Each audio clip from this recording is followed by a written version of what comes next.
side. It is Tuesday, September 15th, 2020. We have another wonderful guest today that we're going to be talking with.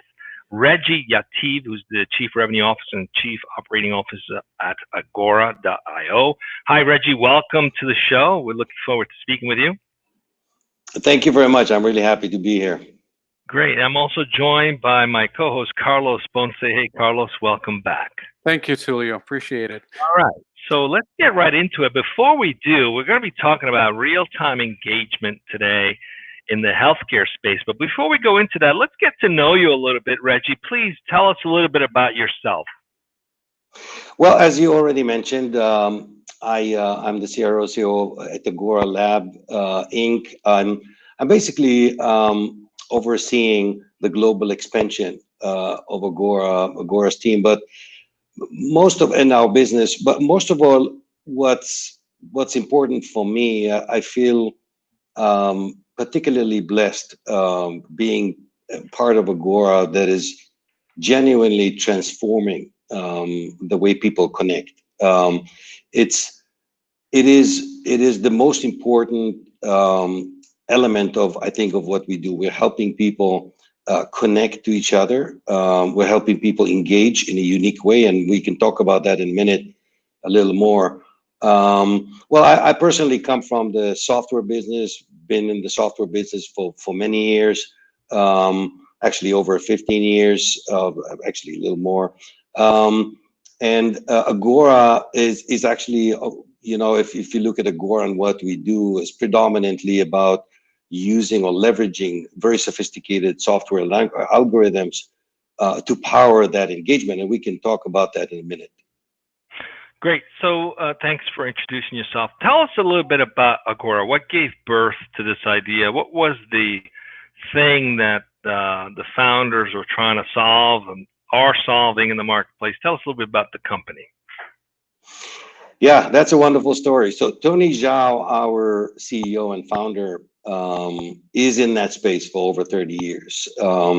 He's actually firsthand being a very big technologist in that space, and starting as a developer, experienced a lot of the complexity that's involved in driving real-time video globally. And of course we can talk about that for hours. I mean, there's many moving parts that involve video and voice and the network and the software elements, and all of that became very heavy for developers. Back in the day, Tony was one of the founding team members of engineers in WebEx, and then continued to be the CTO of YY, that then went public at some point. And out of all those experiences, he realized that there's got to be something that there has to be something done for developers to be able to deploy those technologies. First of all, develop them, but also to deploy them globally without fear, at any scale they want, and fit them into any contextual use case they want. So that's historically, the company founded in 2014, and then kept evolving and growing and becoming pretty much, the power behind a lot of the apps, a lot of you and the listeners are using every day. Today we are public. We actually went public in June this year, no surprisingly, with the ticker API as our ticker in NASDAQ. And we continue to expand, and deliver that message. I think what makes Agora unique, and this is, I think, the heart of what we're here to talk about today, is that we are actually powering all of those use cases that require real-time engagement. So it's a lot more than just having a conference call. It's about powering contextually all those use cases, whether it's in gaming, whether it's in healthcare, as you mentioned, whether it's education or social. All of those use cases today require, well, today more than ever with everything that's going on with the pandemic, but even way before, all of those use cases really require a different level of engagement over video. It requires the ability to have an agile enough technology to be able to be embedded in your use case. So if you're a developer, what Agora will provide you is an SDK. It's a software development kit that will power that engagement. We have a voice SDK, video SDK, recording SDK, a lot of other tools that you would embed, and it's all free, that you would embed in your app. And tomorrow you can be ready to go live. The process of embedding, by the way, is very simple, very straightforward, and we deliver a lot of documentation and very good stuff for developers to actually do it quite easily. Once you're ready and the experience is now embedded in your app, you're ready to go live. And then Agora provides that what we refer to as software-defined real-time network, which is a network over. Hang on, Reggie. We want to have a conversation here. We're going to have time for all that. So let's introduce the topic, because I want to make sure we stay on point with what we want to talk about today and tie it into what you guys are doing, because I think it's super powerful and you have a compelling story. But let's introduce the topic and bring the conversation back to what we want to talk about today. Carlos, what's the topic for today? And let's kick this off so we can dig in. I know Reggie's excited to share all the details. Let's go right into it. Absolutely, Tulio. Thank you so much. And thank you, Reggie, for being here with us today. Tulio, the topic that our guest chose for today was real-time engagement connects us across borders. That's like the title of for the topic, for the conversation. And we're going to be talking about how from healthcare to the workplace to education and beyond, real-time engagement technology is powering the creation of global communities by breaking down geographical barriers. So that's the topic, Tulio. So, Reggie, first question for you is, very predictably, is why did you choose this particular topic? Why did you think it was relevant for this day and age? Let's start with that, please. Thank you. Yeah, sorry, I jumped to the details too soon earlier. So, I think I can actually continue where I left off with that answer. At the end of the day, a lot of those use cases, as I mentioned, that are contextual, they actually present a challenge. You would need to integrate technology pretty quickly, and you also need a robust global network at scale to carry that video everywhere. And I think that what we do at Agora, if you kind of summarize that, real-time engagement, this is actually all of those experiences that we are creating that help people connect cross borders. So it doesn't matter where you are, whether you're in Bangalore or in New York or in Santa Clara, California, you should be enjoying the same level of experience, the same quality of service when you are engaged with any app out there that is using video or voice.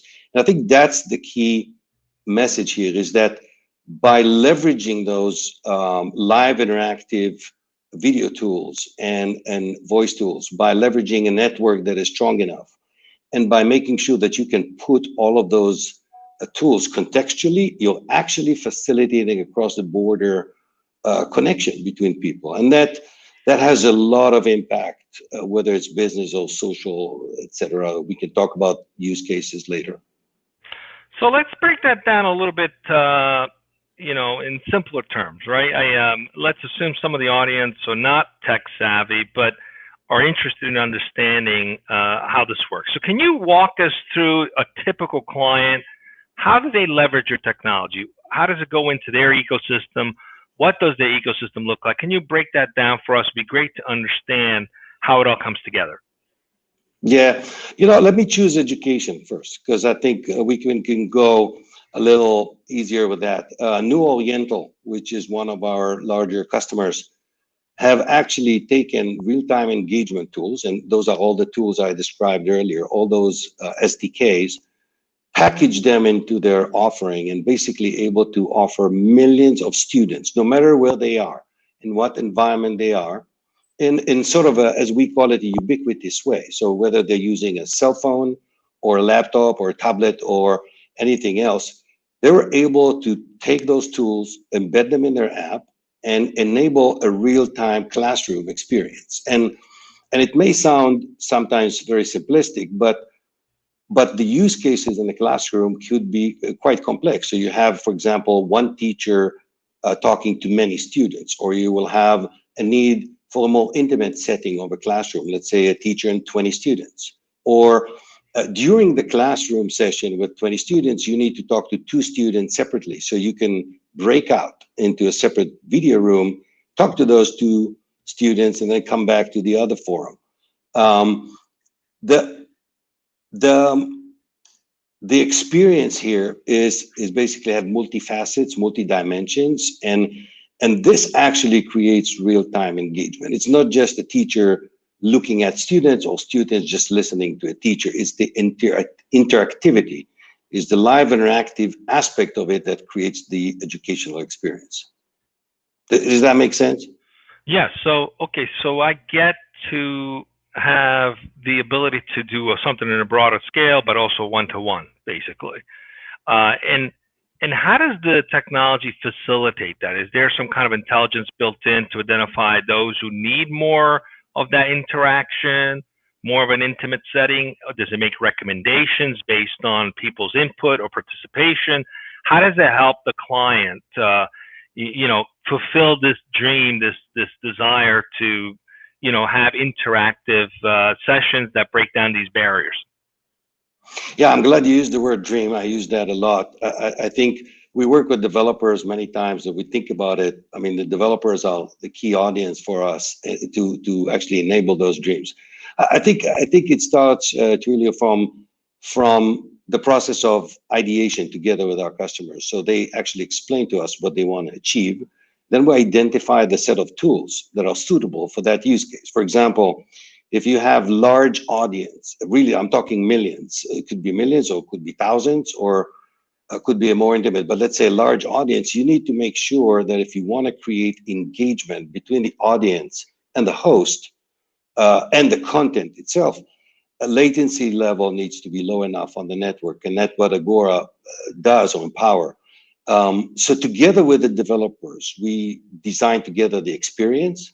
It's then embedded into this app, right? The app that the developer creates, and then go live. And then from that moment on, we work together with the developer, make sure we have a seamless experience. So it is not a one recipe, just install and forget. Is every experience need to be designed to the purpose of the use case and to objective of the use case. Sometimes you could use simpler tools. Sometimes you really need to go a little more complex in order to enable, like, for example, trivia game, or a game like in-game interaction between the players is implemented a little different than you would implement, for example, a healthcare use case, where you have a practitioner talking to one patient, or multiple practitioners talking to one patient.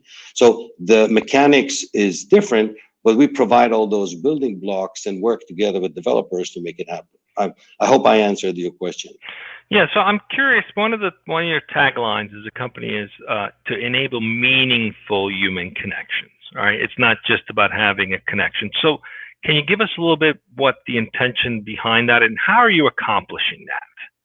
Yeah, this is an interesting point. By people having sitting in front of each other, and we're doing that often, lately, sitting at each other, looking at each other through a screen, or maybe just watching something passively without the ability to connect with this content, makes that a certain level of connection. What we mean by meaningful is that if I go back to, for example, social streaming, or where you have a watch party, for example, Scener, which is doing those wonderful watch parties based on well-known content, of many of the big providers out there. They transformed just sitting and watching into a watch party where you can actually interact with each other. You can share the experience. You can laugh together. You can cry together. You can get angry together. You can feel the content. You are now connected with the content. The emotional engagement with the content is what we're looking for. Those are going to be the most ideal use cases that can leverage the most our technology, versus just sitting and looking at the screen like we used to in a passive way, which many people, especially this generation and the coming generations, will find that to be a little less meaningful.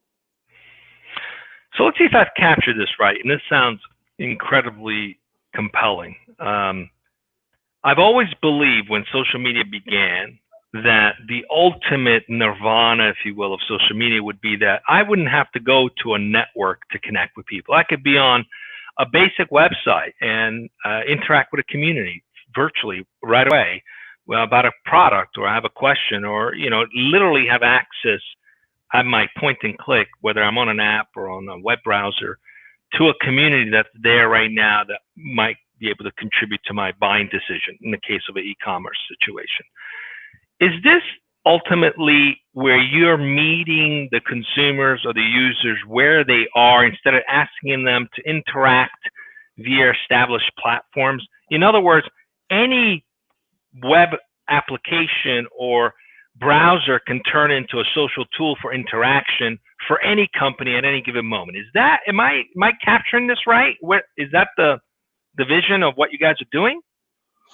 Yeah, it's a big part of it. It's basically transforming. I think you hit the thing there, right on the spot. Is transforming every experience that otherwise would be trivial into something that has a lot of interaction in it, something that has a social meaning to it, something that removes boundaries, that is inclusive, that is allowing people, no matter where they are or what device they have, whether it's a superior device or not such superior device, to join in, to jump into the experience. I think your example earlier with e-commerce is wonderful, because the traditional e-commerce is you and I going on kind of websites and zapping through photos, selecting price and buying stuff. That is not enough anymore. The audience wants to get explanations. They want to engage with a host that talk to them about the product, that actually visualize the product for them. They want to respond back to the host and ask him or her questions. So they want to be part of the experience, not just watching it, go by. And that's the whole point. I think your example with e-commerce is good, because that's one of those more, I would say, B2B use cases that we have, among other enterprise use cases, where the enterprise space is transforming too. So it's just not just the social and leisure markets, it's also the enterprise and the business side that is aware of it. Well, that sounds exciting. So let's talk about your current markets and your aspirational markets. Which vertical industries are adopting this today, and which should be adopting it that perhaps haven't thought through it? What are some of the use cases that you guys have had success with right now, and some use cases that you'd like to have some success with that perhaps they just haven't seen the vision? Where is it going? What can you share with us a little bit more about that? Yeah, so I mean, Agora started from the social space. The social use cases, for example, we most of the dating space, like the Meet Group and other meeting giants are using our technology. So we started from that, evolved into the gaming space, which has been very successful for us as well. In-game video usage is increasing dramatically, and voice as well. And the whole, as you mentioned, the whole social aspect of gaming became really strong. Moving to education, that is getting bigger and bigger and bigger. Healthcare, that you mentioned in the beginning. And I think, if I look at where we focus right now, those are the key areas where we see a lot of our business coming from. Aspirationally, or what we're working on, is continue to nurture those. For example, the pandemic pushed forward very much virtual events, and we have a lot of new virtual event use cases, and that in also different levels. Some virtual events are quite simplistic, and some of them are using AR and VR technologies and stuff that's a little more compelling, more complex. We are seeing in the future a lot of those very sophisticated combined use cases where, social and gaming and entertainment and watch parties are combined together into this holistic experience. The watch party segment in the market is growing very much right now. So I think we have a lot of work ahead of us. I think we are in the beginning of a huge journey that transforms all of those wonderful offline use cases into online, equally wonderful use cases. Excellent. Tulio, I have a question about specifically about Agora. So I'm curious about what would you say, Reggie, that would make, for example, engineers or people reach out to you, just basically want to go to work for you? What makes your company unique and special that might be a good place where people might want to go work for? Can you elaborate on the company culture and these aspects of Agora, please? Well, Carlos, that's an excellent question. I think we all, so first of all, I started earlier with the vision and with the dream. We are all very, very connected to real-time engagement, the vision, and what is it that we are actually helping people, well, developers, but eventually, essentially people to achieve, right? So I think culturally, the team in Agora is very connected to this. And I think if you start working for Agora, you'll find it very compelling. That people really love the fact that we are actually working every day to fulfill that vision that we have, and the market is responding really nicely to this. That's one. Second, the creativity. As I mentioned earlier, Agora is not about shipping 50,000 boxes that look the same and feel the same.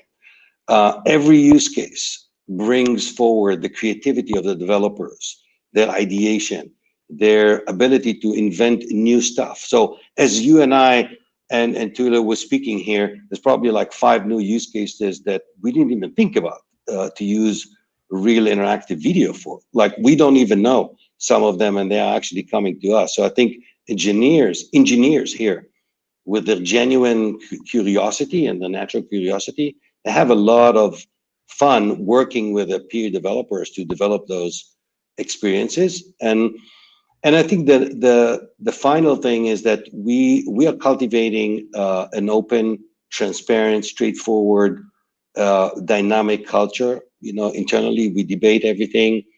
We like to ask ourselves a lot of hard questions, or we have a lot of fun working too. So I think if you look at the work culture and the way we're trying to preserve that culture going forward, that's kind of like the key things in my mind.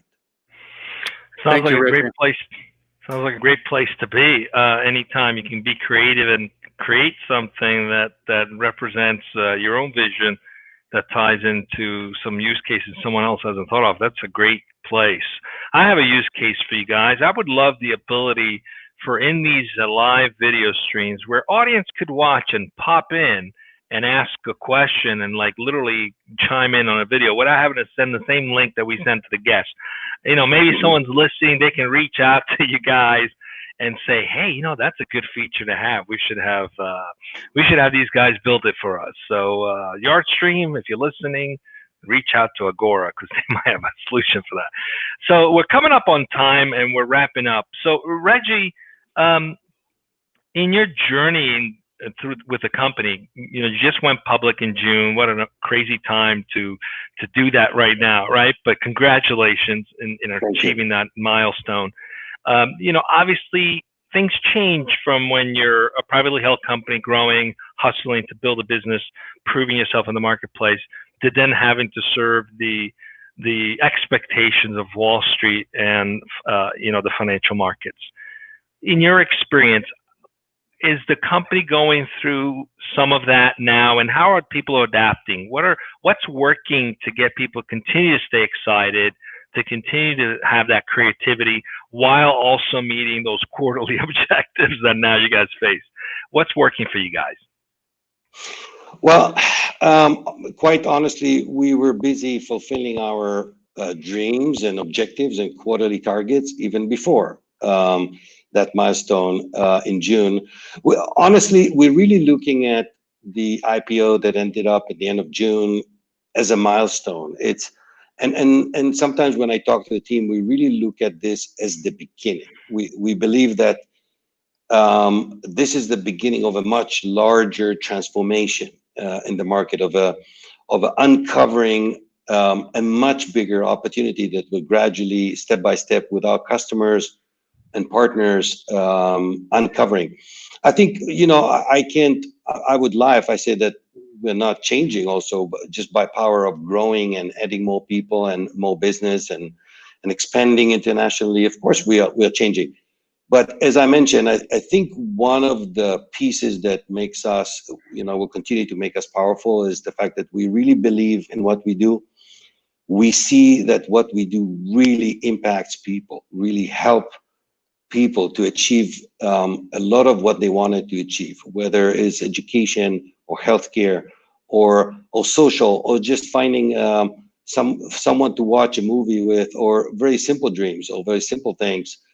We really feel like this will continue to power the fire Agora and the whole team has for this vision, and this is what's driving us, and that is not going to change, IPO or not.